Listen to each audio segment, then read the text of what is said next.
नाज़रीन अस्सलाम वालेकुम। अभी हम परसों इसी मौजू पे बात कर रहे थे। मैंने इस पे एक वीडियो भी आपके सामने पेश की जो कि सवात में और वज़ीरिस्तान में बढ़ती हुई दहशतगर्दी और दहशतगर्दों की वापसी से जो वहाँ पे एक सरासीमगी है लोगों के में, और जो वो वाक़यात भी हो रहे हैं, जो कार्रवाई भी कर रहे हैं, जैसे उन्होंने पुलिस वालों के साथ झड़प की सवात में और अगवा भी कर लिया डीएसपी को और बाकी अफसरान को।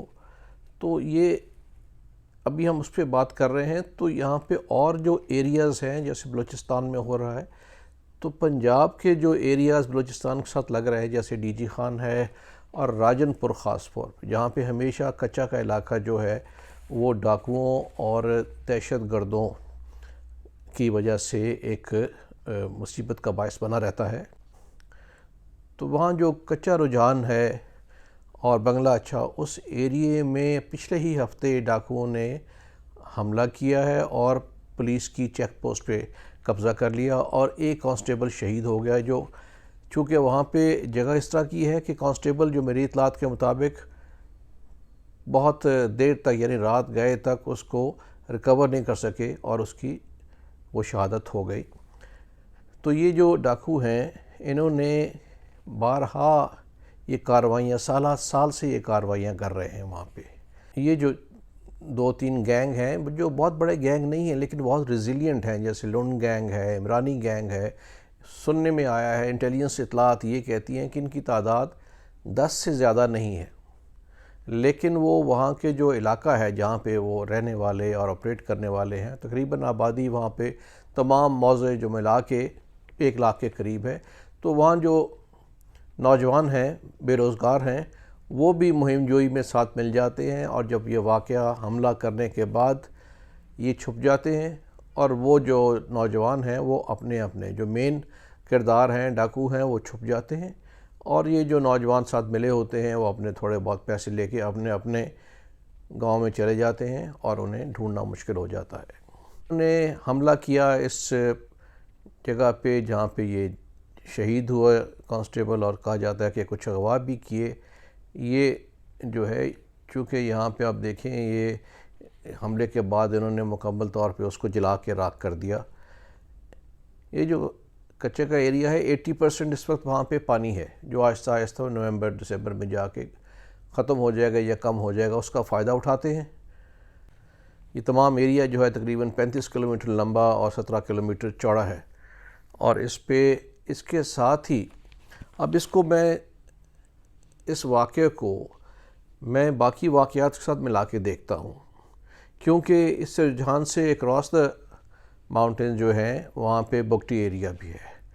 तो वहाँ पे BLA और BRA भी अपनी कार्रवाई करती रहती हैं, जो कि इवन राजनपुर में भी आके कार्रवाई करते हैं और अगवा बराए तावान के कामों में मुलव्वस हैं।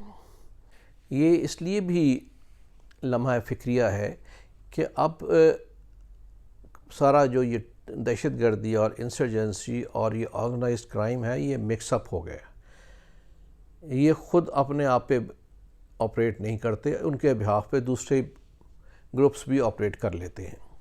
अब आप देखिए कि जो वाक़यात हुए इधर, जिसके ऊपर तशवीश का इजहार किया MNA मोहसिन दावड़ ने, बाकी लोगों ने, कि जी वहाँ पे आमदोरफ्त बढ़ गई है सवात में और वज़ीरिस्तान में उन लोगों की जो TTP से मुंसलिक थे। तो वहाँ के जो KP गवर्नमेंट के स्पोक्स पर्सन हैं बैरिस्टर सैफ, उन्होंने आके एक इंटरव्यू में कहा कि ऐसी बात नहीं है, जो TTP है उससे हमारे मुज़ाकरात हो रहे हैं, नूर वली जो उनके हेड हैं उनसे मुज़ाकरात हो रहे हैं।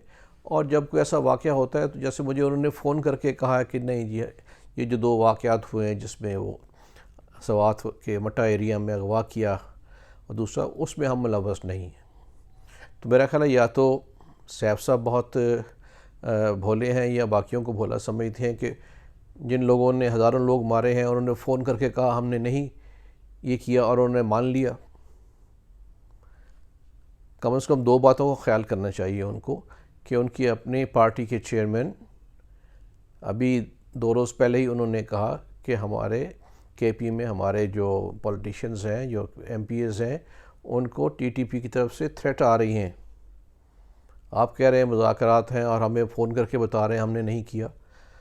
और दूसरी बात ये है कि जो ये रिस्पॉन्सिबिलिटी क्लेम करने वाली बात है, इस पे पूरा एक थीम है, उनकी एक स्ट्रेटजी है कि किस चीज़ को हमने करके क्लेम करना है और किस को क्लेम नहीं करना।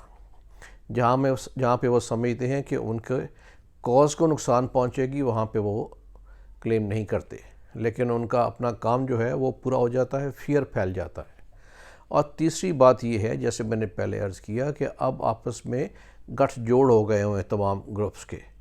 हत्ता कि अफ़गानिस्तान में BLA भी मौजूद है, TTP भी मौजूद है और दाइश भी मौजूद है और क्रिमिनल्स भी मौजूद हैं, और ये आपस में एक दूसरे की मदद करते हैं और एक दूसरे के लिए काम कर देते हैं। एक जगह पे एक ग्रोह जो है उसने काम कर दिया तो आप कन्वीनियंटली कह रहे नहीं हमने तो नहीं कराया, कोई और कर रहा है। कौन इतना ऑर्गेनाइज्ड है कि सिक्योरिटी फोर्सेस पे और पुलिस पे लगातार हमले कर रहे हैं? तो अब ये जो सूरत हाल है, इसमें ये जो रुझान में कच्चे के इलाके में ये जो काम जारी है, आप देखिए कि चूँकि वो डिफ़िकल्ट टेरेन है, शायद सुनने में आया कि 6-7 साल पहले एक दफ़ा हेलीकॉप्टर से ऑपरेशन किया गया, उसके बगैर तो वो कामयाब नहीं होते। तो कुछ कार्रवाई कामयाब रही क्योंकि वो डिफ़िकल्ट टेरेन में जाके छुप जाते हैं।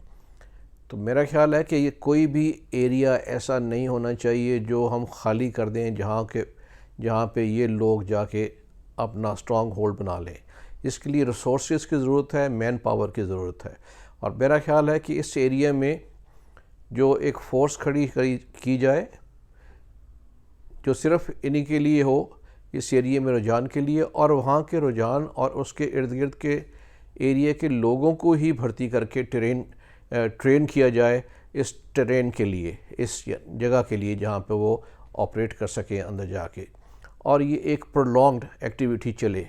ये नहीं कि एक दफ़ा ऑपरेशन किया, चाहे वो 20 दिन का हो, और फिर वापस चले गए और एक कांस्टेबल को बैठा दिया चेक पोस्ट में, वो दोबारा आ जाएंगे। तो एक दफ़ा इसको सस्टेन्ड ऑपरेशन करना चाहिए।